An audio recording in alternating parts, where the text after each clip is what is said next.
Bien, buenos días a todos. Aquí estamos en nombre del Ateneo simplemente para saludaros, daros la bienvenida. Está conmigo el doctor Alfonso Gómez, psiquiatra, que yendo esta sesión de salud pública y salud mental, pensamos que deberíamos ser los dos los que os diéramos la bienvenida. Yo soy José Manuel Freire, accidentalmente presidente de la sección del Ateneo, la sección de Ciencias de la Salud del Ateneo, y quiero agradecer a Javier Segura y a MASAP el que hayáis elegido esta institución para tener esta jornada, daros la bienvenida en la casa, recordaros que esta es una institución de 200 años, que ha liderado todos los cambios en España y el pensamiento, la ciencia y otras cosas, y que no vive del aire, sino que vive de sus socios. Por lo tanto, os animo a haceros socios de esta casa y nada más, que estas sean unas jornadas útiles y provechosas.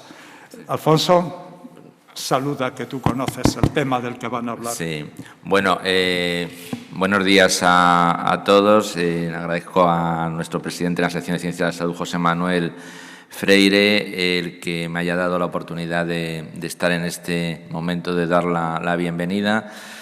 Simplemente comentaros que creo que es un lujo, un honor hoy para el Ateneo que estéis aquí. Agradecer también a MASAF, ¿no? a la mesa, a todos los que estáis, porque creo que el tema que hoy nos convoca, el tema salud mental, el sufrimiento psíquico, creo que está en un punto clave. Y desde la sección de Ciencias de la Salud tengo que agradecer también a José Manuel Freire todo el apoyo, que a los que estamos también comprometidos, ¿no? en el día a día con el trabajo, ¿no? Desde el punto de vista médicos, trabajadores sociales, en fin, cuidadores, ¿no? Creo que es un momento clave, y esta reunión que hayáis elegido el Ateneo pues para la sección de Ciencias de la Salud es un auténtico orgullo y goce. Y bueno, deciros que tenéis aquí vuestra casa, que estamos abiertos a cualquier propuesta que nos hagáis, encantados, ¿no? en trabajar en colaboración con vosotros. Y dicho esto, pues nada, dejamos que las jornadas empiecen y lo dicho, bienvenidos a todos y gracias por estar aquí. Muchísimas gracias.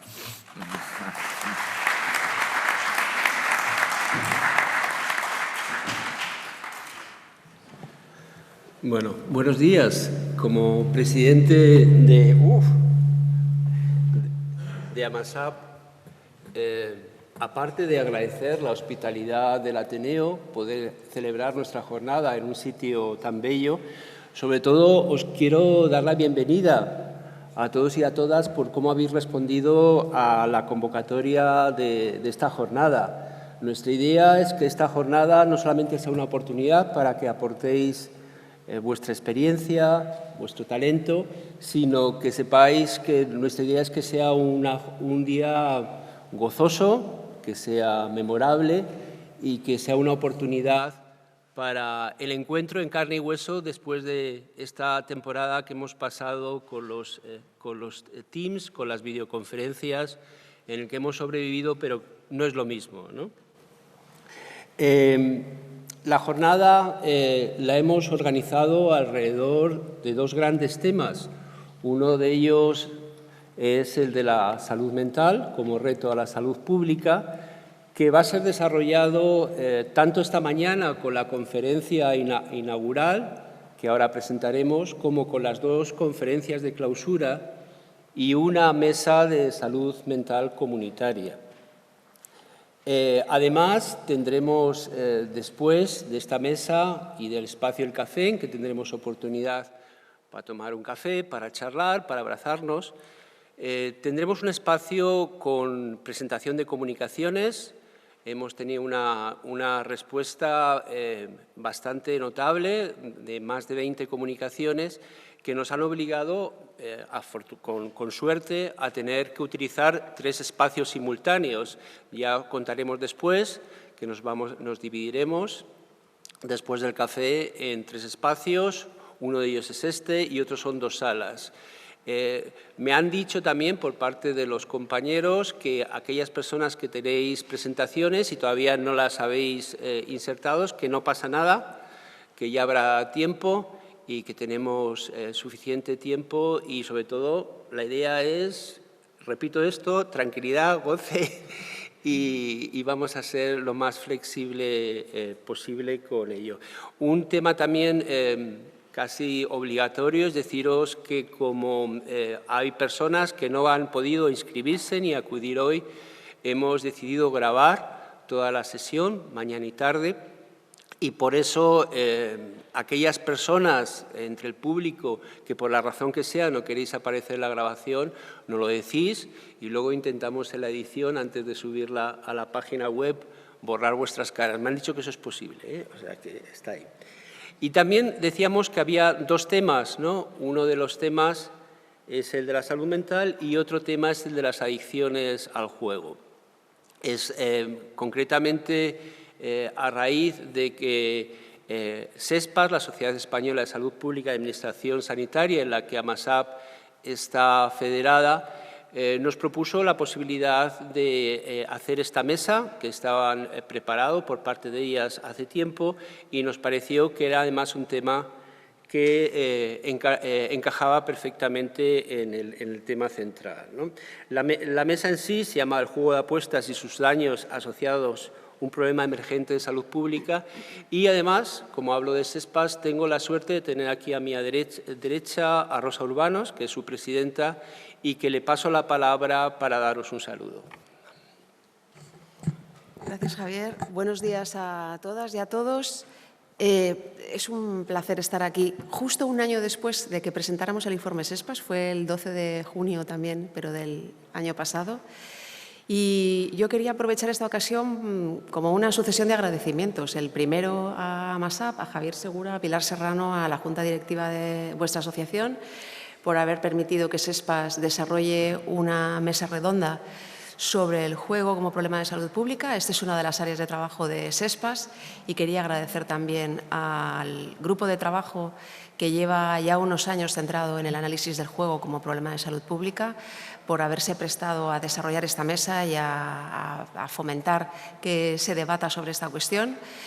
Ya empieza a ser tradición que haya una mesa SESPAS o algún tipo de actividad SESPAS en los congresos, en las jornadas, en los encuentros de las sociedades federadas. A mi modo de ver es algo importante que los socios de nuestras sociedades federadas visibilicen el trabajo que hacemos, que a veces queda un poco oculto, y sobre todo que participen en nuestras actividades. Y desde aquí lo que quiero también es animaros a que participéis en las distintas actividades que vamos desarrollando y de las que os va dando cuenta la Junta Directiva de AMASAP. Y por último, yo quería agradecer también al Ateneo por su papel de anfitriones eternos de las actividades que desarrollamos, porque esta misma semana, ya hago publicidad del acto y os animo a venir, se presenta el día 15, el jueves, a las 6 de la tarde, un libro del que tenéis algunos ejemplares en la mesa de recepción de la jornada, el libro blanco sobre la profesión de salud pública y sus profesionales. Es un libro en el que han participado las 10 sociedades federadas en SESPAS, que pretende ser una radiografía de la profesión en salud pública, que, como sabéis, pues incluye a profesionales con muy distinta formación, con perspectivas muy diferentes. Esta es, yo creo, la gran riqueza de SESPAS, ¿no? Que es una sociedad que agrupa a profesionales muy diversos, pero con intereses comunes, y que incluye también algunas reflexiones sobre lo que entendemos que deben ser los mínimos de formación de la profesión en salud pública, las competencias que necesitamos. Bueno, y es también una llamada de atención a las autoridades, ¿no? Sobre la importancia de prestar atención e interés a la profesión y al trabajo que desarrollamos cada uno de nosotros y nosotras, aunque sean muy diferentes las actividades que desarrollamos, ¿no? Después de una pandemia vivimos momentos importantes para la salud pública, aunque parece que sigue siendo muy necesario hacer militancia, porque todavía la salud pública sigue muy invisibilizada. Y bueno, pues desde aquí os animo a que a lo largo de la jornada de hoy pues le deis visibilidad a todas esas actividades y a todos esos temas que a lo largo de vuestro quehacer diario trabajáis, ¿no? Y por mi parte, nada más. No sé si me toca inaugurar el pantano o no. Esto no lo he hecho nunca. Bueno, si quieres inaugurar o si quieres así. No, te paso la palabra ya, gracias. Bueno, pues vamos a empezar. Vamos a empezar, además yo creo que va a ser de los pocos encuentros en que incluso empezaremos antes de tiempo el programa. Llevamos 4 minutos, bien, de adelanto. Vamos a empezar con la conferencia inaugural y para eso le voy a dar el paso a nuestro compañero de la Junta Directiva, Mario Fontán, que va a presentar a la conferenciante, que es Marta Carmona, que muchas de vosotras la conocéis, y que, bueno, antes de despedirme, aprovecho para agradecerle en público su disponibilidad para estar aquí en un momento estelar que tiene, con presentaciones editoriales por toda España, pero a pesar de todo eso, bueno, pues ha sido muy generosa para estar aquí con nosotros. Muchas gracias, Marta.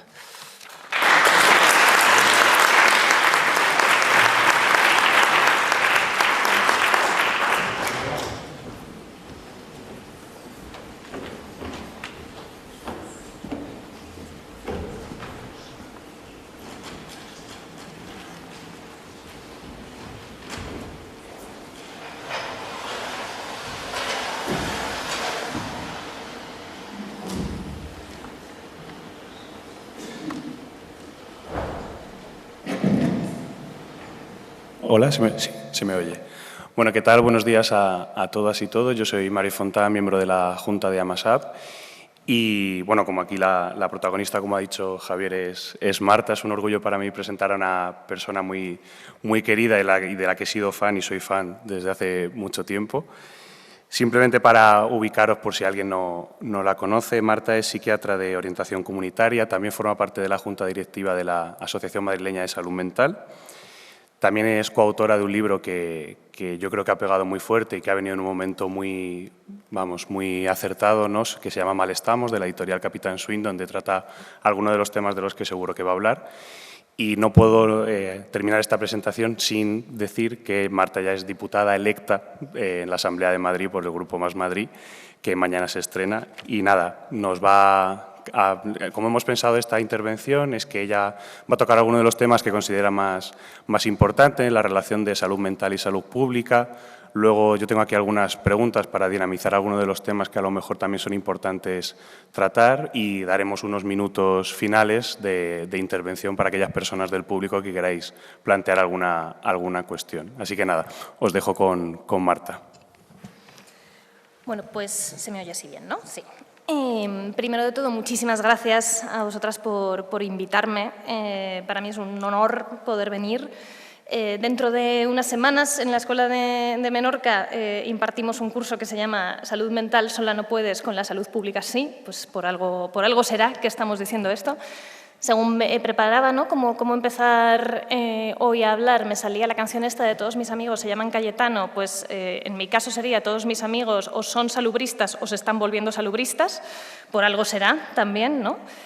Aparte de, porque bueno, pues tengo el privilegio de tener muchos colegas salubristas, muchos amigos míos de salud mental están migrando a hacer esa formación y a trabajar en esto precisamente desde una sensación de desde nuestro marco lo que queremos hacer no se puede. Y es más, yo estos días me estoy despidiendo de los pacientes en consulta y a casi todos les estoy explicando que me voy porque me voy para ser diputada, para intentar que las cosas sean un poquito mejores, precisamente en coherencia con el trabajo que querría hacer en consulta y no puedo, y todos los pacientes lo están entendiendo muy bien.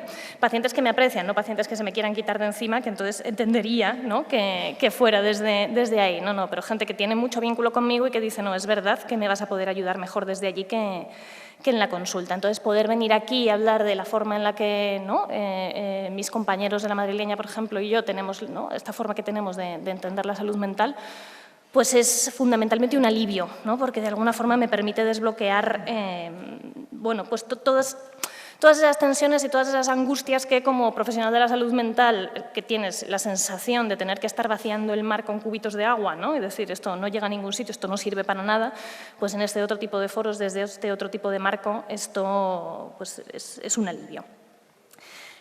En esta idea desde la perspectiva feminista de hablar desde el conocimiento situado y situar siempre todo lo que se va a decir, pues yo tengo que aclarar que todo lo que cuento es, pues evidentemente como mujer cis, criada en un entorno urbano, ¿no? Que esto ya condiciona y posiciona lo que digo, pero fundamentalmente respecto a la salud mental, lo que sitúa mi conocimiento es cómo y cuándo me empecé a formar yo. Yo empecé la residencia de salud mental en el año 2010 en Fuenlabrada, ¿vale? Una población castigadísima por la crisis socioeconómica de 2008. El primer año de la rotación de un MIR de psiquiatría en casi todas partes consiste en estar en el hospital y aunque tú estás en la planta, por las mañanas vas a la urgencia, ¿no? a ver lo que se ha quedado desde la noche anterior en la observación, que la inmensa mayoría de las veces son intentos autolíticos, ¿vale? Entonces, todo mi primer año de formación era empezar el día hablando con 2 o 3 personas que se habían intentado suicidar en el año 2010. Entonces, según iba avanzando mi formación como psiquiatra, o ese primer año, o luego todo el resto de la residencia, yo iba teniendo más herramientas psicoterapéuticas, porque yo escogí formarme en un lugar donde la orientación era una orientación en la que la salud mental comunitaria y el enfoque psicoterapéutico eran lo importante frente al enfoque biologicista, que estaba muy criticado y muy denostado.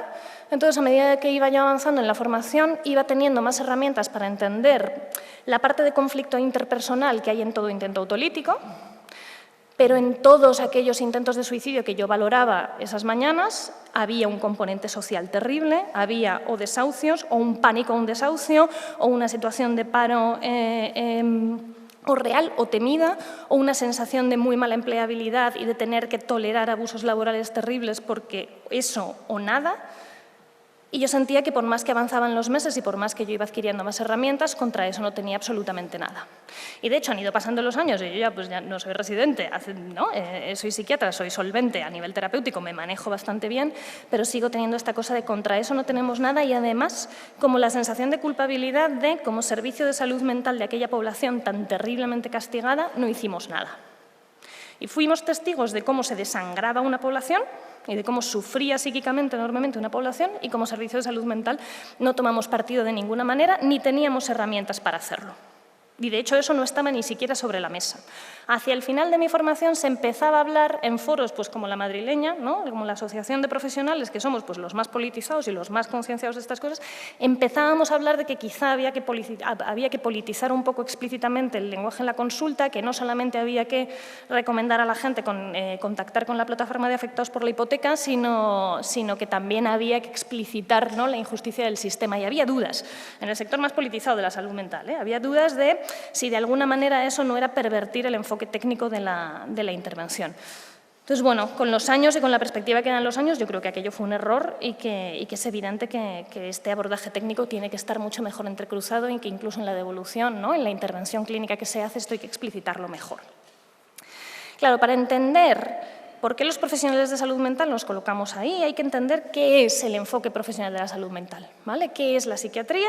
Digo psiquiatría porque fue la inicial, en realidad no se llamaban psiquiatras, eran los alienistas, pero alienista a día de hoy suena un poco raro, ¿no? Pero todo este enfoque profesional de la salud mental, alienistas, psiquiatras y luego ya psicólogos, enfermeras especialistas en salud mental, todos los enfoques que podamos encontrar, surgen de una contradicción, surgen de una tensión. Por una parte hay un encargo social de control de todo aquello que diverja de la norma, y por otra parte hay una voluntad de liberación. Es decir, la psiquiatría o el alienismo surgen en el contexto de la Revolución Francesa, porque sin ese ánimo de liberación no habrían podido surgir, surgen porque las personas que divergen de la norma están encerradas en hospitales para controlarles, pero a la vez hay un señor que se llama Pinel que dice esto no puede ser que estas personas estén encadenadas a las paredes, lo que tenemos que hacer es romper estas cadenas y conseguir que esto se haga de otra forma.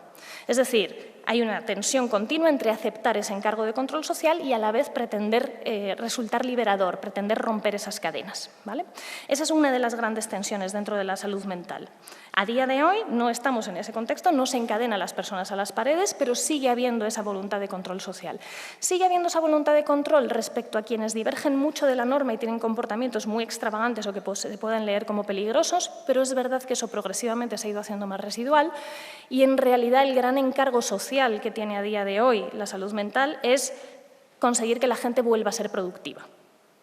¿vale? Y eso es lo que verdaderamente atraviesa la realidad de las consultas. Hay algo del control social extremo, pero es mucho menor, ¿vale? Sí que es verdad que esa parte se queda con una versión de la salud mental infinitamente más coercitiva, infinitamente más violenta, pero el grosso del encargo social que tenemos es devolver esa productividad, pero a la vez tenemos esta tensión de querer liberar esto. Que lo social esté tan en el origen de nuestro marco teórico y de nuestra forma de funcionar implica otras tensiones también, que al final los profesionales de la salud mental estamos divididos, ¿no?, entre aquellos, y esto además ha sucedido históricamente a lo largo de toda nuestra existencia como profesionales. Por una parte están los que dicen, ¿no?, los que lo que pretenden es conseguir que con todos los recursos y formas más imaginativas o menos, ¿no?, pero que con todos los recursos posibles los individuos sean capaces de adaptarse a lo que hay, y otra escuela de profesionales que lo que dice que es lo que hay que hacer es transformar los entornos, de manera que aquellas personas que son excluidas y son expulsadas puedan volver a coexistir sin necesidad de cambiar esencialmente lo que son. Esa tensión existe también dentro de la salud mental continuamente. Todo esto se enmascara debajo de un supuesto consenso biopsicosocial, ¿vale?, que es mentira, no existe el consenso biopsicosocial. Esto es una cosa que se pone para ponerla por escrito en los sitios y decir, bueno, esto contenta a todo el mundo. La realidad es que tenemos a día de hoy una hegemonía absoluta que se queda con todas las cátedras universitarias, con la mayoría de las intervenciones en la prensa, con la mayoría de la incidencia política, ¿no?, que es este modelo biomédico absolutamente hegemónico y que de hecho permea muchísimo en la sociedad. Y luego está este otro discurso de no, es el entorno y es el contexto lo que hay que transformar y el sufrimiento psíquico es un producto cultural, ¿no?, de su época y es un producto de las condiciones de vida. Cuando hablo de la hegemonía del modelo biomédico, y que esto permea mucho a nivel social, la gente tiende a pensar en los neurotransmisores y en es que el sufrimiento psíquico se arregla corrigiendo la serotonina. Y en efecto, eso es un ejemplo, ¿no?, de la hegemonía del modelo biomédico, pero la hegemonía del modelo biomédico no es solamente que todo se resuelva corrigiendo la serotonina. En realidad, esta idea mecanicista y simple de que el sufrimiento psíquico tiene que ver con que se te ha roto una pieza dentro y tú tienes que ir a un técnico como el que va al taller a que le reparen el coche, es hegemonía biomédica también. Es decir, yo sufro, así que lo que hago es que me compro un rato de psicoterapia y voy un rato al psicólogo que me corrija mi creencia errónea o que me corrija mis cogniciones, mis pautas problema, mis cogniciones erróneas. Eso también es hegemonía biomédica, es ese mismo marco teórico, ¿vale? Entonces, que alguien diga, no, la serotonina mal o el sufrimiento psíquico no se resuelve con psicofármacos, no quiere decir que no esté en este marco biomédico, ¿vale? Esta idea mecanicista simplista es lo que vertebra esa idea. ¿Cuál es el problema de que la hegemonía que lo hegemónico ahora mismo sea esta concepción biomédica? Que esto conlleva un solucionismo terapéutico, ¿vale? Cualquier tipo de sufrimiento, ¿cómo ha de responderse? Es con intervención técnica. Ahora mismo, desde hace 2 o 3 años, el boom absoluto es que la psicoterapia es capaz de resolver absolutamente todo, ¿vale? Esto no significa ni que la intervención farmacológica no pueda ser útil ni que la intervención psicoterapéutica no pueda ser útil, que por supuesto ambas lo pueden ser y de hecho para muchas personas en un momento concreto de su vida y estando bien indicadas las intervenciones pueden resultar absolutamente cruciales. Esto no se trata de decir estas intervenciones son malas o buenas. El problema es el solucionismo, ¿vale? No es lo terapéutico, sino pensar que absolutamente todo tipo de sufrimiento psíquico se puede resolver así, con esta intervención técnica individual. Porque todo aquel sufrimiento psíquico que deriva de condiciones estructurales, que es mucho, o la mayoría, de hecho, no se puede resolver desde este marco individual. Y de hecho, el forzar que se resuelva desde el marco individual lo que genera es más sufrimiento al individuo, porque le expropia sus narrativas, le expropia su capacidad de responder y le expropia sobre todo la sensación le expropia esta capacidad de leer qué es lo que le está pasando, ¿vale? Y de entender, estoy sufriendo por una serie de condiciones de vida y esto es injusto, pues en vez de eso estoy sufriendo por una serie de cosas y en realidad soy yo que lo estoy haciendo mal porque tendría que ser capaz de otra cosa, ¿vale? Esta disonancia cognitiva es tan fuerte que opera incluso en gente tremendamente politizada o en gente que se dedica profesionalmente al análisis causal del sufrimiento, de los problemas de la sociedad y de las dificultades en las condiciones de vida, ¿no? Entonces nos encontramos personas que tienen un análisis superpotente del marco, del contexto, ¿no? Y una visión muy politizada, pero que respecto a sí mismos lo único que pueden construir es esta vivencia de soy yo que no estoy siendo capaz de llegar, soy yo que de alguna forma no alcanzo, ¿no? Porque para los demás está lo macro, pero para mí, yo sí que tendría que ser capaz de superar esto. Cuando tú te acercas a una consulta de salud mental, de psiquiatría, psicología, las de continuidad de cuidados, que son las enfermeras de salud mental y las trabajadoras sociales, es verdad que tienen un sesgo de que solamente atienden a personas con trastorno mental grave, pero entonces es verdad que solamente ven una de las categorías que voy a decir. Pero en las categorías de los profesionales que vemos todo el corte de población, podríamos dividir el sufrimiento psíquico que atendemos en 3 grandes categorías. Lo que se entiende como trastorno mental grave, es decir, ese sufrimiento psíquico cuya expresión es tremendamente desestructurante, ¿no? y puede hacer que las personas puedan necesitar un apoyo importante a la hora de poder reengancharse a una sociedad que les ha expulsado de una forma muy violenta. Lo que se entiende como trastorno mental común, ¿no? El trastorno mental adaptativo, que tiene que ver con unas circunstancias concretas, que es alguien que de habitual entendemos que se maneja sin esas grandes disrupciones, pero que en determinado momento sí que quiebra y presenta un sufrimiento, además con un desencadenante bastante claro y bastante evidente. Y luego toda aquella, ¿no? Una categoría donde meteríamos lo que no es patológico, donde sí que estas personas están sufriendo, pero no me encajan dentro de ninguna categoría clínica, porque ese sufrimiento es un poco lo que se llama sufrimiento de la vida cotidiana, ¿vale? O lo que se viene en llamar sufrimiento de la vida cotidiana. En esto que os decía de las tensiones dentro de la profesión, hay toda esta parte que dice que lo importante es que la gente se adapte, ¿vale? Lo importante es que se transforme la sociedad versus lo importante es que los individuos se adapten. En este sector que dice, ¿no? Que con esta mira tan individual lo que tiende a haber es un sobredimensionamiento enorme de esta categoría de lo no patologizable, de lo que no encaja dentro de lo clínico. Es decir, es que estamos en un momento social en el que la gente tiene muy poco aguante, en el que la gente no sabe manejarse, en el que la gente tiene muy pocos recursos, ¿no? Entonces, la lectura desde ese lado es a sobredimensionar esto. Frente a esto, lo que decimos es que para mejorar la salud mental de la población lo que hay que hacer es transformar las condiciones de vida. Lo que vemos es que las condiciones de vida atraviesan transversalmente esas 3 categorías, ¿vale? Es la dificultad en el acceso a la vivienda, ¿vale? Lo que más afecta tanto al cajón de las personas diagnosticadas de trastorno mental grave, como las del trastorno mental común, como las del malestar o lo no patologizable. Es la precariedad laboral, además la precariedad laboral lo que más claramente afecta a todas ellas, ¿no? Una persona puede haber sido diagnosticada de esquizofrenia y puede ser que sus descompensaciones pues delire y puedan parecer muy aparatosas, pero al final lo que le está pasando es que está manteniendo una convivencia horrorosa con una familia con la que se lleva fatal o con la que convive fatal, y que si pudiera acceder a un empleo bien remunerado y si pudiera acceder a una vivienda en condiciones dignas, se romperían o se paliarían muchas de esas interdependencias patógenas, que es como lo llamamos nosotros en técnico, se solucionarían gran parte de todos esos conflictos cotidianos que generan tanto estrés y que generan la descompensación, y la persona mejoraría mucho, por muy diagnosticada de esquizofrenia que esté y por mucho que pueda necesitar abordaje farmacológico, abordaje psicoterapéutico o lo que sea. Es resolviendo sus condiciones laborales y sus condiciones de vivienda y su contexto social como verdaderamente mejora.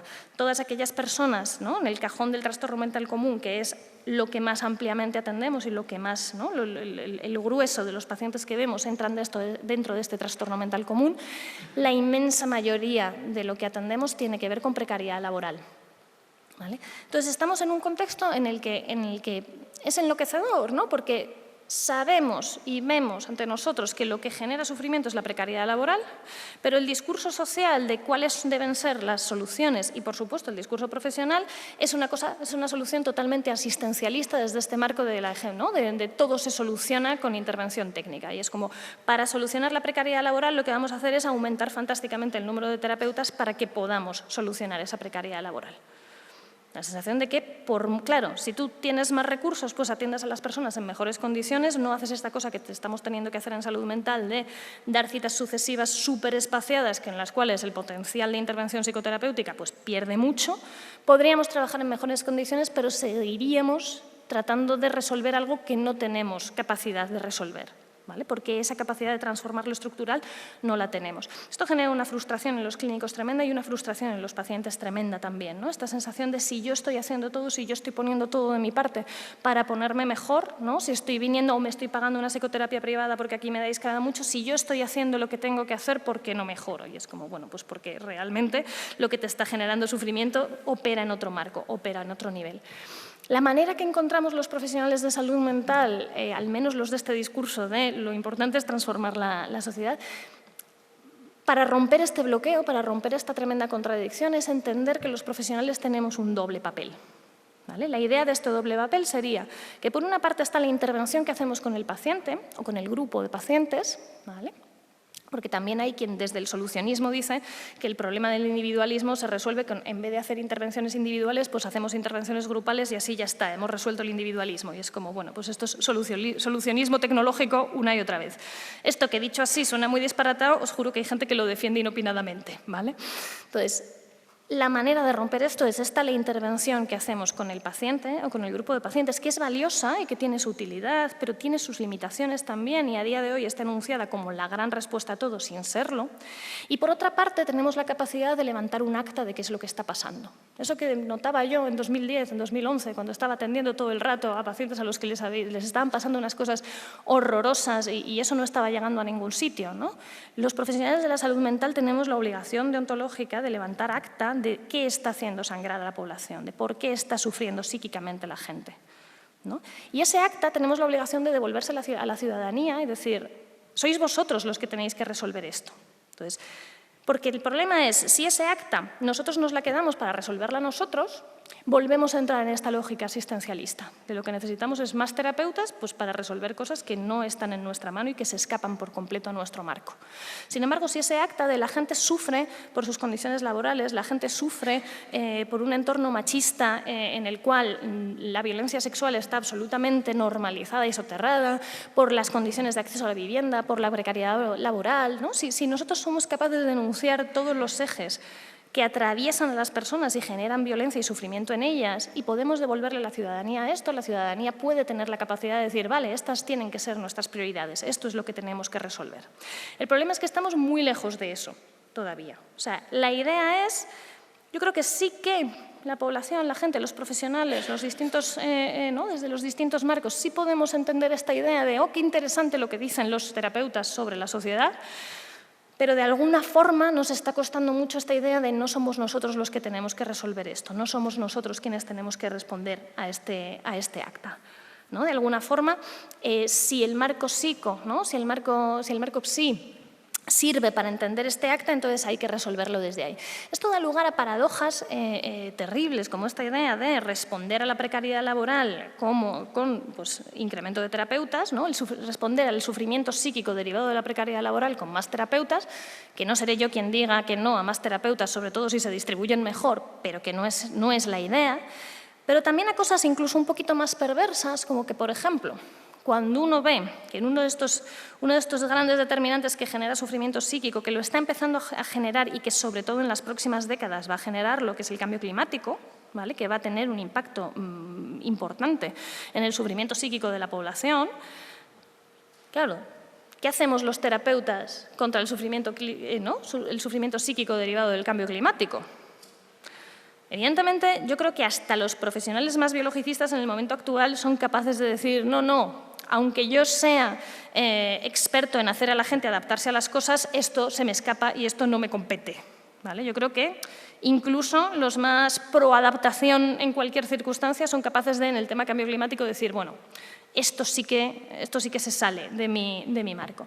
Sin embargo, tú te metes en la página de Iberdrola y te pones a buscar ecoansiedad y lo que te encuentras es que Iberdrola tiene puestas unas infografías de consejos contra la ecoansiedad, ¿vale? Iberdrola. Te vacía pantanos, pero te hace una infografía de recomendaciones para que no estés nervioso por el cambio climático, ¿no? Este es el marco en el que nos estamos moviendo. Y cuando tú lo ves en esta infografía de Iberdrola te das cuenta del disparate, pero es que esto no es tan lejano de lo que estamos haciendo a nivel clínico. Esta cosa de mezclar lo estructural con la intervención individual y pretender que con la intervención individual se adapten los individuos, los sujetos y en realidad la sociedad entera a cosas que verdaderamente deberían ser inadaptables. Dicho esto.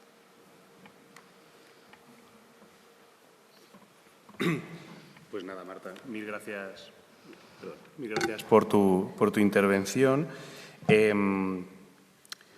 Quería preguntarte, porque lo has dejado caer un poco a lo largo de la charla y como ya eres diputada electa, si no nos podemos quedar en el necesitamos más terapeutas, que evidentemente necesitamos, como dices, o mejor distribuidos, ¿cómo podríamos definir entonces qué son políticas de salud mental o políticas con un enfoque de salud mental que se salga un poco de esto?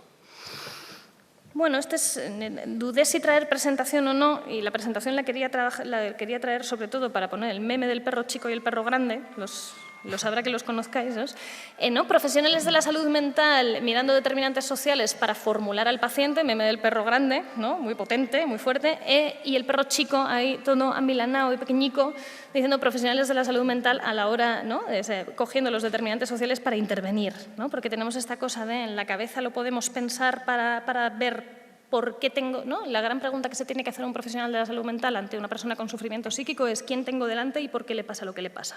Y hay determinantes sociales todos. Pero a la hora de intervenir, de repente es esta cosa como de nos cuesta muchísimo. Entonces, desde ahí te hablo, desde el perro chico. De, ojo, que me cuesta, ¿vale? De hecho, cuando tú te pones a buscar literatura sobre esto, te encuentras pues, estos informes de la OMS, ¿no? Estas generalidades enormes de la gente tendría que vivir mejor, tendría que no haber guerras, hasta ahí llegamos todos bien. Habrá quien haya que convencerle, pero en general puede ser una cosa de consenso que hay guerras y tal, ¿no? Pero entre estas grandísimas cosas tan generalistas y que no tienen medidas específicas, ¿vale? Y la intervención individual hay un blanco enorme, ¿no? Hay un espacio enorme en el que nos cuesta incluso visualizar, ¿no? Decimos a veces, pues en Malestamos, por ejemplo, lo mencionamos, ¿no? ¿Qué son políticas antisuicidio? Pues ponerle mamparas al viaducto, ¿no? Para que la gente no se tire por ahí, es una política antisuicidio.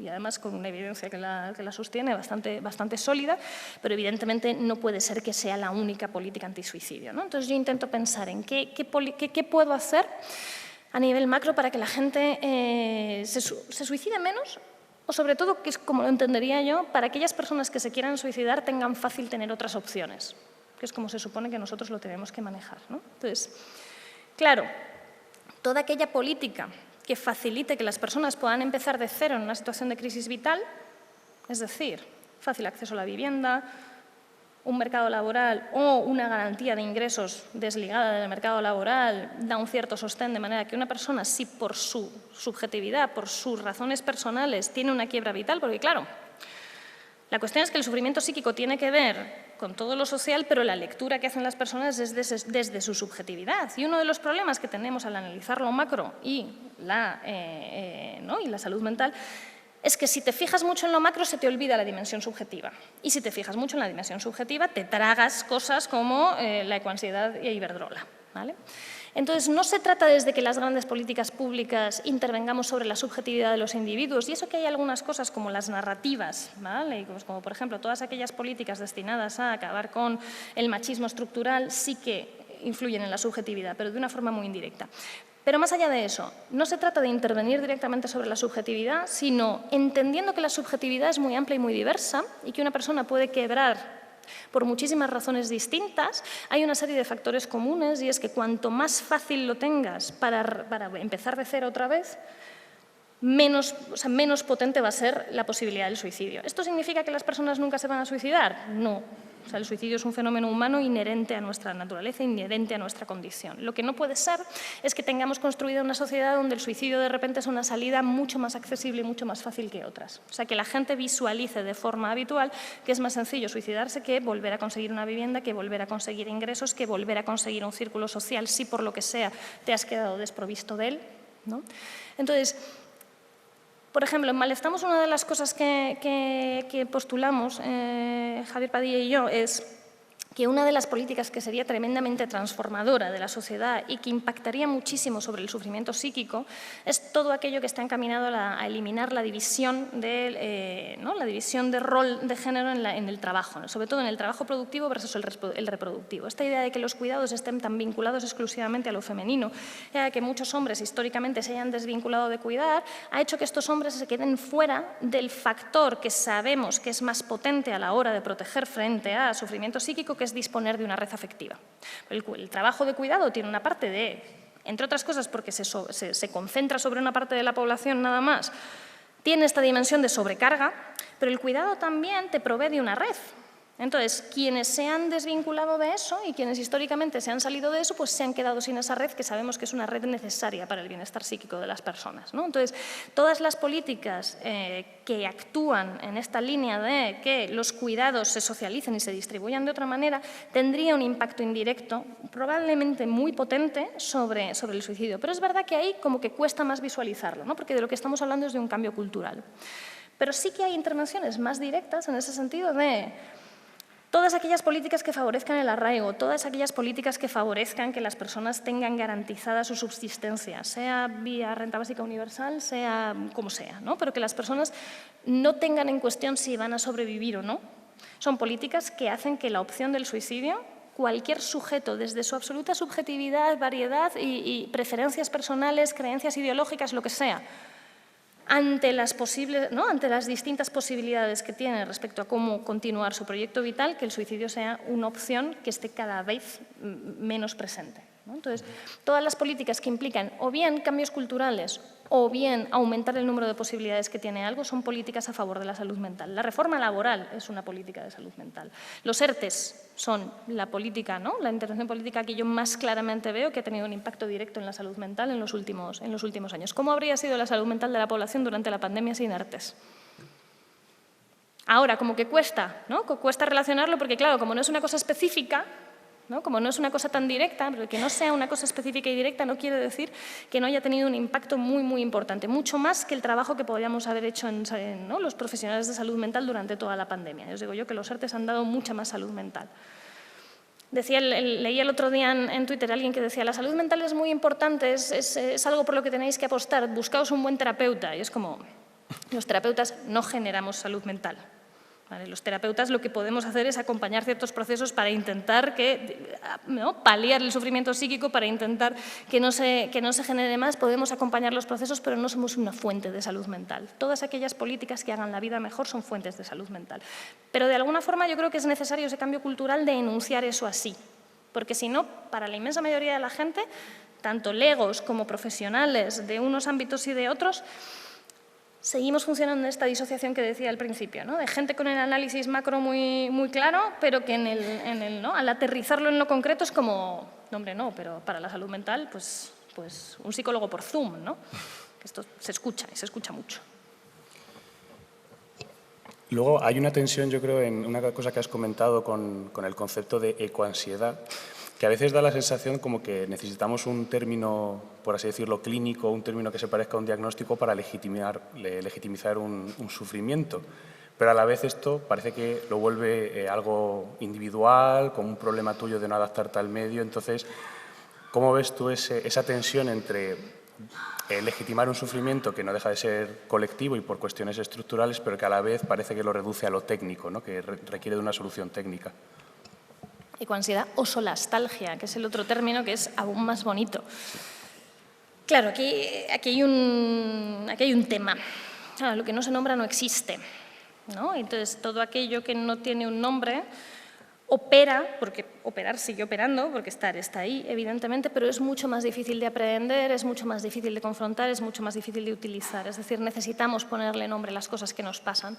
Pero la elección de qué nombre pones y desde qué marco lo pones también condiciona cómo lo vas a entender, ¿vale? Esto es, bueno, desde la injusticia, Miranda Fricker lo ha explicado muy bien, la injusticia epistémica hermenéutica, ¿no? Esta cosa de cuando hay algo que está sucediendo y no sabes nombrarlo, pues no genera, o sea, te desvincula, eso ¿no? te separa del resto de la sociedad. Entonces, si tú tienes un sufrimiento, es importante que le puedas poner nombre. Ahora, como estamos en esta hegemonía del solucionismo terapéutico, de la hegemonía biomédica, que, insisto, no es solo de la serotonina, sino de la intervención psicoterapéutica técnica, también es hegemonía biomédica en ese sentido, aunque haya gente que le cueste hilar eso.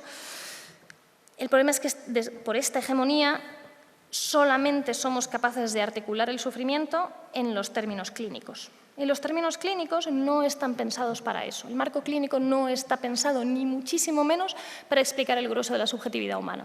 Está hecho para explicar unas conductas concretas, unos fenómenos concretos, unas formas concretas de sufrimiento, siempre en relación a una norma en la que no está presente esto, ¿vale?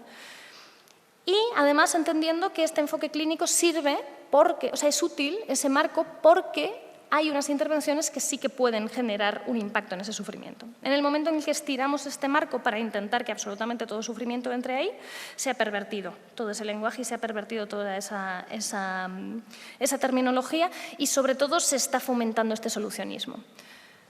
¿No? En Malestamos uno de los lo que intentamos, o sea, la imagen que trasladamos para esto es, si tú quieres entender, si tú quieres conocer el marco clínico y vas a una biblioteca, pues tienes un par de estanterías de libros sobre marco clínico.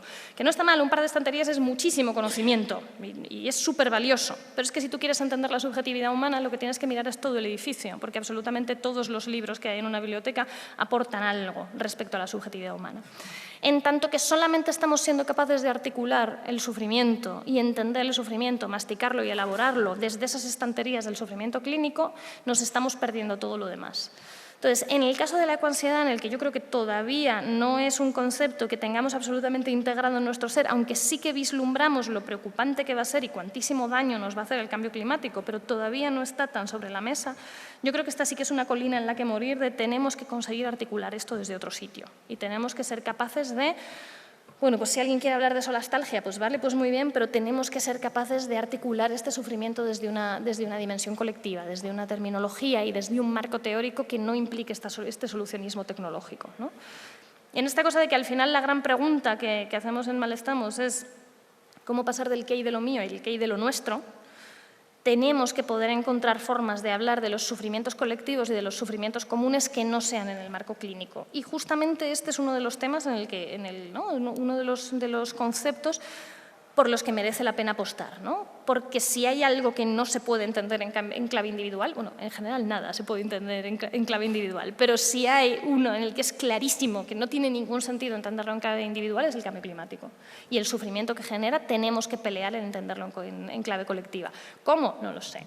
Creo que es más vuestro que mío esto. Yo os he traído el problema y vosotros, que sois los de salud pública, pues lo solucionáis. Pues habrá que recoger la pelota. Ya la última pregunta que te quiero hacer antes de abrir al público, que seguro que tiene preguntas o comentarios. Con esto de desde dónde hablamos, creo que en los últimos años es evidente que el discurso sobre la salud mental y el sufrimiento psíquico ha ganado importancia digamos, fuera del marco clínico, ¿no? Se habla en muchos podcasts, en muchos programas de televisión, reportajes. Pero quería preguntarte si de verdad estamos hablando de sufrimiento psíquico, si ese auge del discurso es sobre sufrimiento psíquico, sobre lo que tocáis en Malestamos, cómo se está hablando.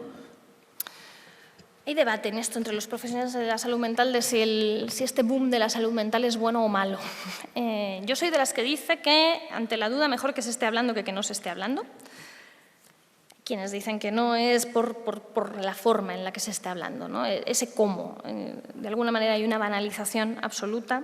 Una cosa muy significativa, que no me corresponde a mí enarbolarla, pero al menos sí nombrarla, es que en los años previos a este boom de la salud mental, los colectivos de expertos en primera persona, de supervivientes de la psiquiatría, los colectivos que son herederos de la antipsiquiatría de los 70, ya no se llaman así, pero bueno, son herederos un poco de esa idea.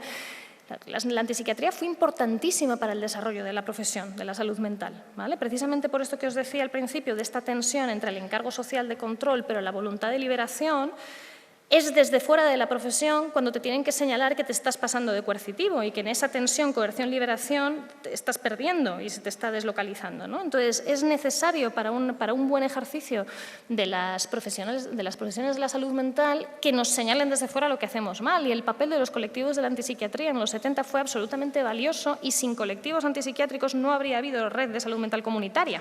¿Vale? Hicieron falta otras cosas también, hizo falta Alma-Ata, hizo falta alguna cosa más, ¿vale? Pero el papel de los colectivos, señalando que nos estábamos pasando de coercitivos y que en esa tensión estábamos perdiendo, era imprescindible. En los años previos a este boom de la salud mental, los colectivos de activistas en primera persona empiezan a coger fuerza, empiezan a tomar voz, ¿vale? Y con este boom de la salud mental han desaparecido por completo del foco. De repente estas reivindicaciones que se estaban empezando a escuchar y que podían estar generando cierta incidencia política y cierto peso, se han arrasado. Entonces, esto es para empezar como para pensarlo. Segundo, yo creo que esto obedece, entre otras cosas, a una clase medianización del fenómeno, ¿no? Y entonces, cuando se habla de sufrimiento psíquico, en vez de hablar del sufrimiento psíquico más grave, más desestructurante, que más expulsión social conlleva, que más acusa todos esos determinantes sociales generadores de sufrimiento psíquico, en vez de hablar de eso, se habla pues de lo que hablan los famosos que van a podcast a hablar de sus cosas, ¿no? Que es de su ansiedad, de su depresión, ¿no? Todos esos fenómenos de sufrimiento psíquico que siendo sagrados, me refiero que aquí no se trata de hacer un ranking de quién sufre más y quién sufre menos, pero está claro que generan menos rechazo y está claro que generan menos violencia, ¿no? Tanto por parte del sistema clínico o el sistema, como dicen en el activismo, como ¿no? generan menos violencia por parte de la sociedad. Entonces, se visibiliza en ese sentido una versión como más amable del sufrimiento psíquico, que, insisto, duele mucho también, pero que a nivel social no tiene el mismo lugar y no está tan expulsada. Pero es que además, lo para mí más grave, sin que lo anterior no sea grave, pero para mí lo más grave es esta idea de visibilización del sufrimiento psíquico o de la salud mental, sobre todo de la salud, como un producto de consumo, como algo que te puedes comprar, como algo que tiene que leerse exclusivamente en clave individual, desligado completamente de estas condiciones de vida de las que venimos hablando este rato, y que se soluciona si tú te cuidas suficiente como para, ¿no? le prestas atención a tu bienestar y a tus prioridades y te compras tu ratito de psicoterapia. Y con eso, en realidad, ya todo lo demás tiene que estar resuelto, ¿no? Entonces, esta idea está absolutamente implícita en todo este boom de la salud mental, ¿no? Esta cosa de sentirte bien es una cosa que es tu obligación, ¿no? El sentirte bien o mal no tiene que ver con una reacción a tu entorno y a tu contexto, sino que tiene que ver con si tú te lo estás currando suficiente o no, con esta idea totalmente entreverada, con esta cultura del esfuerzo, con esta idea de la meritocracia, que son ideas que en realidad son profundamente generadoras de sufrimiento psíquico y profundamente generadoras de desigualdad, pero que encajan muy bien con esta narrativa de, oye, no, si tú quieres estar bien te lo tienes que currar, tienes que ir al gimnasio, que eso es lo que hace que tengas buena salud física o no, lo demás ya se sabe que no, las condiciones de vida, pues nada. Estos son todo estilos y hábitos de vida, entonces igual que tienes que ir al gimnasio, tienes que ir al psicólogo a que te ponga a punto, ¿no? Incluso gente que para nada comparte esta narrativa, al final esta idea de cómo se resuelve y cómo se confronta el sufrimiento psíquico se la traga. Se la traga porque está muy disponible y porque al final es que es la idea de sufrimiento psíquico que puede existir en el turbocapitalismo. Es que la salud mental, tanto el sufrimiento psíquico como la intervención profesional, son hijas de su tiempo, son productos culturales. El sufrimiento psíquico duele muchísimo, pero es un producto cultural. Entonces, cuando hay en esta idea, ¿no? en esta escisión de los profesionales de la salud mental, de los biologicistas y los buenos, perdón, en el sector biologicista lo que se arrogan es esta idea de la neutralidad, ¿no? y del cientificismo, y de tanto si lo hacemos desde una perspectiva meramente psicológica como si es de algo más entreverado con lo somático, en realidad lo que estamos describiendo son fenómenos per se aislados de lo cultural y que yo en realidad te puedo diagnosticar que Juana la loca tenía una esquizofrenia o tenía un trastorno esquizoafectivo. Eso es una barbaridad. ¿Vale? Eso es una barbaridad, porque el sufrimiento psíquico, la esquizofrenia, todos esos sufrimientos son productos culturales, que por supuesto que pueden tener un correlato con aspectos somáticos, aspectos genéticos, lo que sea, pero su lectura y su producción y el cómo sufre la persona con ese fenómeno tiene que ver con en qué momento histórico y en qué lugar ha nacido, se ha socializado, se ha simbolizado y ha aprendido, ¿no? y se ha integrado en el lenguaje. ¿Vale? Esto es, perdonad por el lacaniano que me sale a veces, pero no se puede entender el sufrimiento psíquico sin el contexto cultural. Entonces, cuando tú haces un diagnóstico retrospectivo a 600 años vista, estás no entendiendo de qué estás hablando, fundamentalmente. ¿Vale? Entonces, este boom de la salud mental es absolutamente congruente y consecuente con este turbocapitalismo, ¿no? con esta cosa de individualismo extremo. El individuo es un invento del siglo XVIII, ¿vale? XVIII-XIX. El sufrimiento psíquico solo se puede, tal y como lo entendemos ahora, solo se puede entender en clave de hegemonía individualista. Entonces, si dentro de 400 años el sujeto por antonomasia no es el individualismo, el sufrimiento psíquico de dentro de 400 años no va a tener nada que ver con el que tenemos ahora. Igual que el de hace 1000 años no tenía nada que ver con el que tenemos ahora. No solamente por cómo lo interpretamos, también por cómo se produce. Entonces, para mí la clave de todo este asunto es: esta idea de sufrimiento psíquico lleva un troyano de ultraindividualismo y de turbocapitalismo dentro que es muy difícil neutralizar, incluso en posicionamientos políticos e ideológicos muy claramente alejados de esto. Bueno, pues creo que tenemos como unos 10-15 minutos para preguntas o comentarios, para ir más o menos en tiempo. Entonces, no sé si hay micrófono o si no, pues proyectar la voz todo. Ah, vale, hay micrófono. Pues aquí delante había una mano levantada. Gracias, Pilar.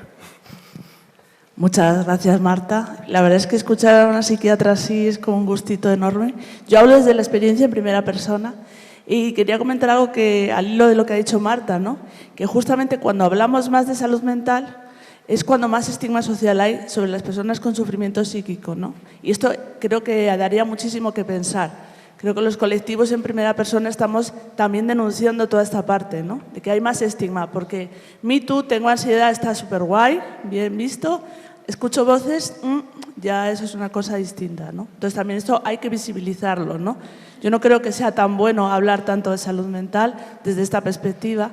Y luego quería hacerte una pregunta. El otro día escuchaba a un psiquiatra, de los buenos, que decía, las personas que trabajamos en salud mental hemos quedado para medicar a las personas para que soporten la violencia del sistema, ¿no? Me parece una reflexión muy importante. Y quería concatenarlo con una pregunta que yo siempre me hago, que es, estando en el país que más psicofármacos del mundo consumimos, ¿no? Si no está en nuestra mano derivar ese dinero que se está invirtiendo en psicofármacos, en inyectables que valen 1.000 euros, ¿no? Cuando se van los pacientes, en el sistema social, si no está en nuestra mano cambiarlo. Porque la idea esta de que no hay recursos, no hay recursos, no hay recursos, y por eso no se cambia el sistema, me parece bastante perversa. Cuando está en nuestra mano dejar de medicar el sufrimiento, invertir ese dinero en un sistema social que sostenga y que las personas puedan sentirse mejor. Muchas gracias. O sea, sí, yo clarísimamente todo ese dinero que se invierte en psicofármacos tendría muchísimo más impacto sobre el sufrimiento psíquico si se pusiera en otros sitios. El problema es que ahora, a día de hoy, la situación, ¿no? O cómo lo viven los prescriptores es que tú no prescribas ese fármaco, porque, por ejemplo, esto cuando se comercializó el Seplion, ¿no? Que es uno de estos inyectables carísimos que cuesta 500 euros el vial, que hay alternativas con la misma efectividad por 8 euros, que dices por 3 Seplions se puede pagar el sueldo de una enfermera. Entonces yo, en vez de poner 3 Seplions, pongo 3 clopixoles, ¿no? Y se contrata una enfermera más que va a ser infinitamente más importante que estos inyectables. El problema es que tú dejes de poner esos Seplions no se traduce en que se contrate a esa enfermera o a esa trabajadora social o a esa quien sea, ¿no? Entonces, claro, quienes están prescribiendo son perfectamente conscientes de esto. O sea, yo siempre digo, no sé si es la única causa, ¿vale? Yo entiendo que estas cosas siempre son complejas y que hay que tener en cuenta toda la complejidad del fenómeno. Pero para mí, uno de los hechos ¿no? que más han pesado en que seamos el país del mundo donde más benzodiazepinas se prescriben, tiene que ver con las políticas austericidas de la crisis de 2008. ¿Vale? Todas esas médicas de atención primaria que durante todos esos años estaban viendo la sociedad colapsar delante suyo, estaban atendiendo a cientos y cientos de personas con un nivel de sufrimiento atroz, mientras la narrativa, según encendías la tele, no solo Ana Rosa, sino los telediarios, incluso la gente más politizada en ese sentido, decían, no, claro, es que hemos vivido por encima de nuestras posibilidades, es que hemos derrochado, es que cualquier cosa que la gente, ¿no? que no sea gente apretándose el cinturón es derrochar, con lo cual el escudo social ni nos lo planteamos y ni nos planteamos ningún tipo de intervención para proteger a toda esta gente. Entonces, todas las médicas, todas las prescriptoras que estaban viendo a gente sufrir muchísimo delante suyo, lo que tenían, la única cosa que tenían para responder a ese sufrimiento era permitir que la gente durmiera. Entonces, ¿qué le hacemos? Viajamos al pasado y le decimos a la gente, no, esto encima, eso no lo hagas, ¿no? O sea, que la gente que ha permitido dormir a gente que estaba sufriendo enormemente y que no tenía absolutamente nada más, encima se sienta mal por haber prescrito. O que la gente que durante esos años empezó a tomar benzodiazepinas se sienta mal por tomarlas, que es como, mira, solo faltaba, ¿sabes? Entonces, claro que hay que desviar el foco de todo ese dinero que se gasta en prescripción y todo ese lugar que tiene simbólicamente en nuestras cabezas la prescripción de psicofármacos para resolver problemas, claro que hay que desviarlo, pero el problema es que yo creo que es muy difícil, para empezar, y segundo, que creo que no es justo que la manera de arrancar ese movimiento tenga que ser desde la contención, desde yo me pongo ¿no? desde esta cosa de somos una cultura profundamente judeocristiana, entonces la mortificación la tenemos ahí bien atravesada en nuestros cimientos culturales, entonces yo me mortifico, sufro, sigo sin dormir, ¿no? O cambio yo el patrón de prescripción suponiendo que con este dinero alguien va a hacer un perfil de contratación mejor y entonces resulta que vamos a tener un equipo de continuidad de cuidados potente de verdad y que luego eso no pase. Entonces, Claro que hay ahí un gran volumen de recursos que podríamos distribuir muchísimo mejor, pero creo que no existe ni la narrativa social ni la narrativa política de que eso haya que hacerlo así. Si acaso sí que existe una demonización de esas prescripciones. Que en tanto que a la salud mental hay que criticarla desde fuera, porque si no tenemos en esta tensión coerción-liberación, como no se nos critique desde fuera, nos pasamos de coerción, esto es así, a mí que se nos critique desde fuera ni tan mal. El problema es que no existe ese otro movimiento.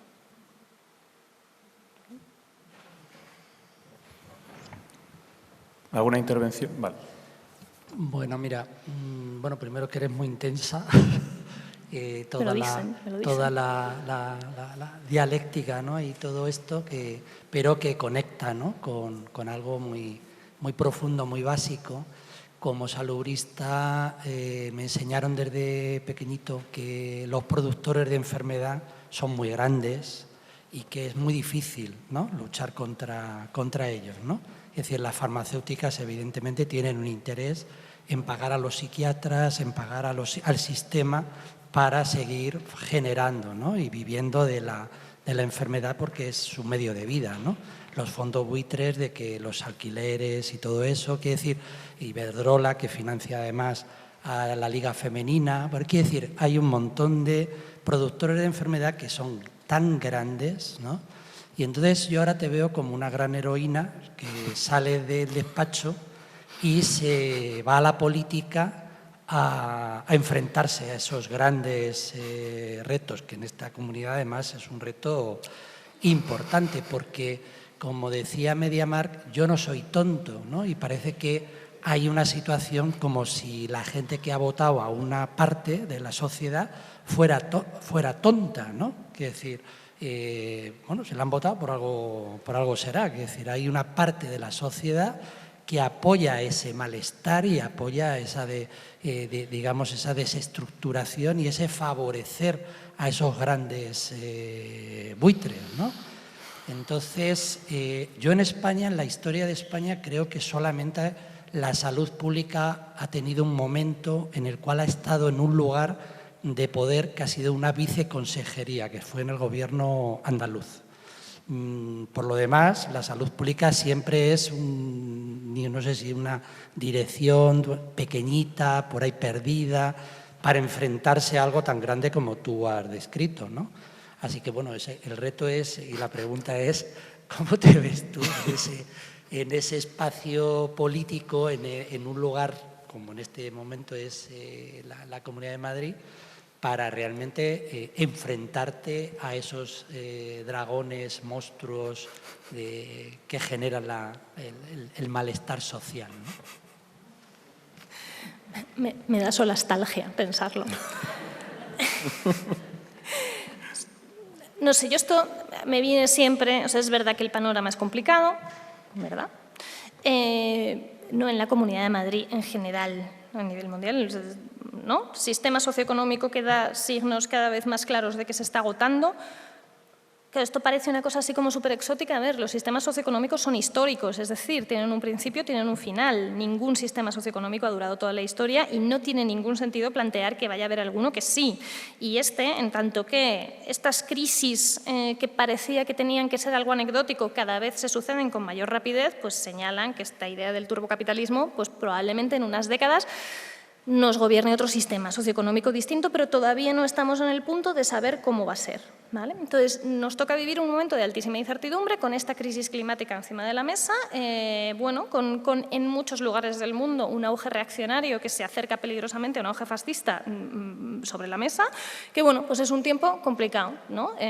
Para quien haya leído a Terry Pratchett, está esta frase de la maldición, ojalá vivas tiempos interesantes, porque en efecto vivir tiempos interesantes se asocia a mucha turbulencia y a mucha preocupación. Claro, cuando uno lo aterriza en lo concreto no tiene esta sensación de Dios mío, todo colapsa, pero es una sensación de qué difícil es todo, qué complejo es todo. Yo creo que una de las características fundamentales de nuestro día a día es que la gente que vota tiene una sensación de que su voto y un cambio en sus condiciones de vida están absolutamente desligados.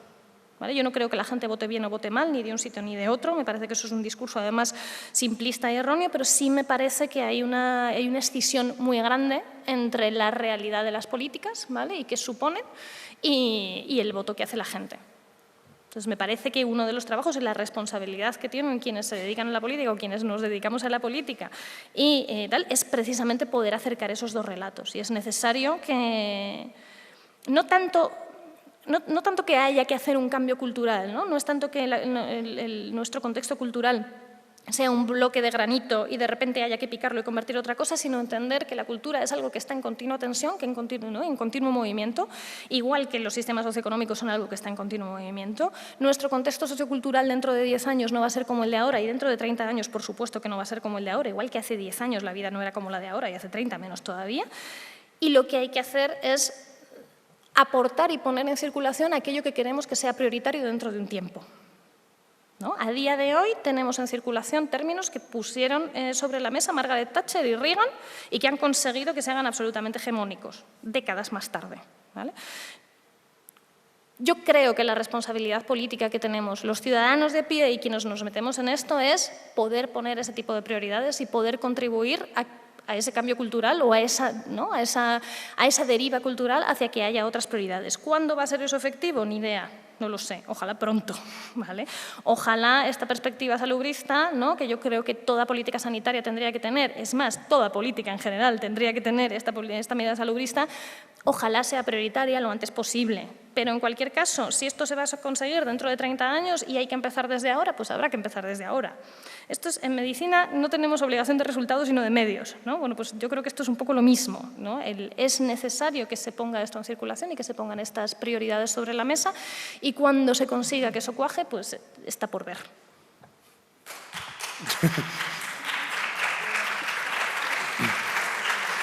Gracias. Es mi primerito día. Te estás estrenando ya con mítines. Creo que tenemos tiempo a una última pregunta o intervención por allí. Bueno, gracias, Marta. Yo siempre disfruto leyéndote y escuchándote, hoy más. Pero ahora, según te he escuchado hablar, y a lo mejor tiene algo que ver con las dos intervenciones del público anteriores, me venía a la cabeza una idea que últimamente me desconcierta. Incluso ahora cuando señalabas que el debate en la madrileña, en la época del último pico de esta crisis permanente que vivimos, ¿no?, que te refieras a ellas o a nosotras como los más politizados. Claro, los más politizados te he entendido perfectamente, ¿no?, de un determinado lado, porque yo creo que muchas veces pensamos que efectivamente en una parte del colectivo que nos dedicamos profesionalmente a la salud mental, algunas profesionales estamos muy politizados, muy politizadas, y que los de enfrente sencillamente están en una especie de masa gris que no han despertado todavía. Yo mismo lo he visto así mucho tiempo, ¿no? Pero cada vez me queda más claro que ellos están muchísimo más politizados que nosotros y con la careta totalmente quitada, ¿no? No disimulan para nada. En ese sentido, viendo que eso pasa, o que creo yo que pasa, me da miedo cierta cosa, sobre todo últimamente, ¿no? Y ya incluso fuera de la salud mental, que es que algunos nos hemos encerrado y en una caja de resonancia, y lo digo en el sentido más peyorativo de la idea, ¿no?, de punta de lanza de las ciencias de la salud, del salubrismo, de la medicina, la enfermería, de lo que sea, más bien progresista, más bien de intentar ver nuevos frentes, nuevas trincheras para avanzar, pensando que teníamos consensos totalmente consolidados. Aquello que decía Bowlby de que uno explora cuando tiene una base de seguridad. Y a lo mejor yo me he sentido también, como mi historia asistencial biográfica ha sido muy parecida en años, en acontecimientos a la que tú has narrado. O sea, yo veía cosas en la UHB, en la planta de agudos de psiquiatría, que me obligaron a ampliar el foco y a reenfocar en otra cosa, pensando que algunas cosas estaban totalmente consensuadas, ¿no? Y yo ahora mismo veo cosas que a lo mejor han pasado y yo no las he visto o están pasando ahora, que cuestionan los consensos más básicos. O sea, yo ahora entro en TikTok, quiero decir, ¿no? TikTok es para mí ha sido una hostia de realidad brutal, ¿no? Como la juventud, incluso lo digo ya con respecto al futuro, cómo cuestiona, se burla, hace memes de consensos sociales desde el feminismo o la igualdad de género. Ya no voy a hablar de feminismo, vea que alguien se echa la mano a la cabeza, de la igualdad entre hombres y mujeres. O sea que cosas que apelan a la razón, apelan al conocimiento, a la evidencia científica que yo tenía totalmente asumidas y que constantemente me devuelven o veo cosas, discursos en mis amigos, en las redes sociales, en entornos científicos que me cuestionan y que me dicen poco más o menos que son extravagancias mías porque soy, yo particularmente, un hombre de izquierdas.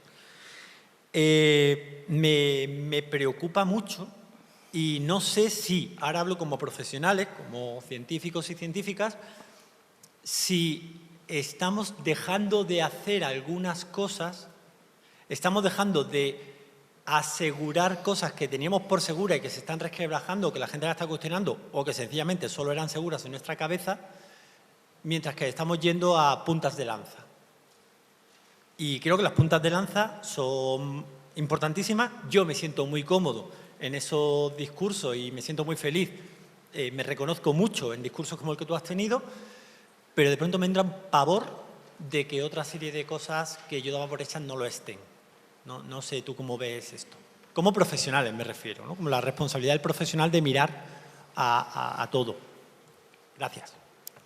Sí, dos cosas. Uno, toda la razón, claro, o sea, politizados estamos todos los profesionales de la salud mental. Es verdad que yo tengo el sesgo de decirlo así, está mal dicho, porque estamos los que nos llamamos politizados y los que luego son los neutrales pero van a actos de Vox.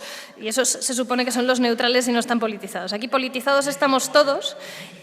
Igual que nadie tiene tanta conciencia de clase como los ricos. O sea, esto es real. Me refería a que verbalizamos explícitamente nuestra politización, mientras que otros están tremendamente politizados, pero lo esconden bajo una neutralidad de la ciencia, ¿vale? Respecto a lo otro que dices, claro, o sea, yo creo que estos son los tiempos interesantes, me refiero. Esto con perspectiva, dentro de 30 años se va a ver esta época como que en realidad tuvimos una ventana de unos años con un avance social increíble. O sea, cómo cambió, o sea, cómo irrumpió, y por ejemplo en los servicios de salud mental, cómo, ¿no? Y en la formación de los profesionales de las profesionales de salud mental, cómo irrumpió el feminismo.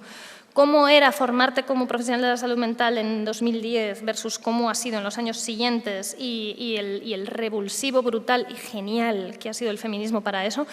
Es que es verdad que ha sido un cambio muy importante y una de las cosas buenas que tienen las genealogías feministas es que te permiten conocer la historia y a todo avance social y a todo avance brusco del feminismo le sigue un backlash, le sigue un retroceso, un movimiento de péndulo profundamente reaccionario y aún así el cómputo total sale a favor siempre.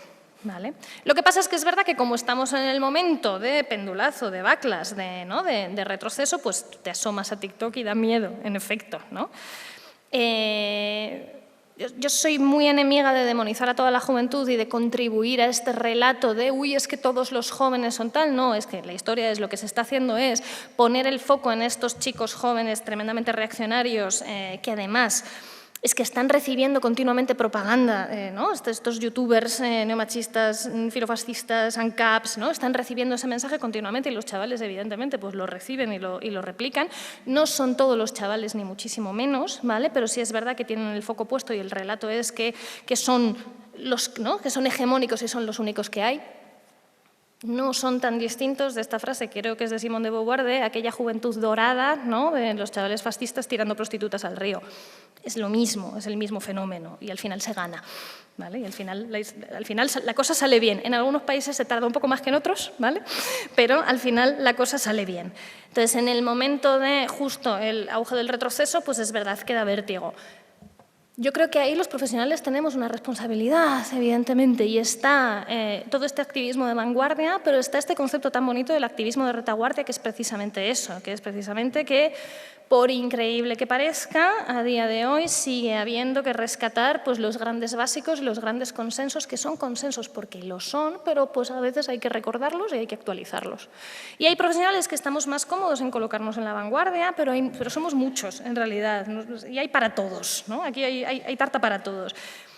Mucha gente que a lo mejor no se siente tan cómoda en posiciones de vanguardia sí que tiene un rol importantísimo ahora en este activismo de retaguardia, que es el recordar el porqué de los grandes, ¿no? de estos grandes consensos. Creo que Salud Pública, precisamente, además con toda la pandemia, en este clash del trumpismo, ¿no? del antiintelectualismo y de aprovechar la pandemia para desde la ultraderecha cuestionar cosas que es como, no, hombre, no, pues precisamente yo creo que es el momento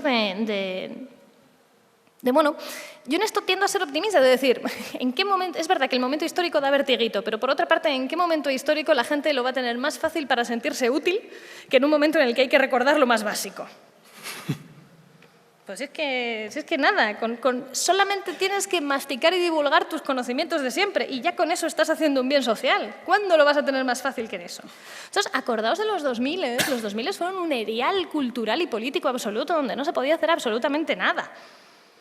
Ahora hay un montón de cosas para hacer. Es verdad que a veces dices, echo de menos aquella época en la que no había que ir a una manifestación cada semana y en la que no había que estar disputando los grandes consensos todo el rato. Pero bueno, pues nos ha tocado vivir tiempos interesantes. Bueno, vamos a concluir ya. Reiterar, Marta, las gracias por hacer un hueco en tu apretada agenda. Es una maravilla escucharte y que se mencione a Terry Pratchett en unas jornadas de MASAP. Y nada, aunque hoy has venido aquí como el meme del perro chico, esperemos que en 4 años te podamos preguntar qué tal la institución, qué tal la salud pública y la salud mental desde la institución y seas ya el perro grande. Así que muchas gracias, Marta. A vosotros.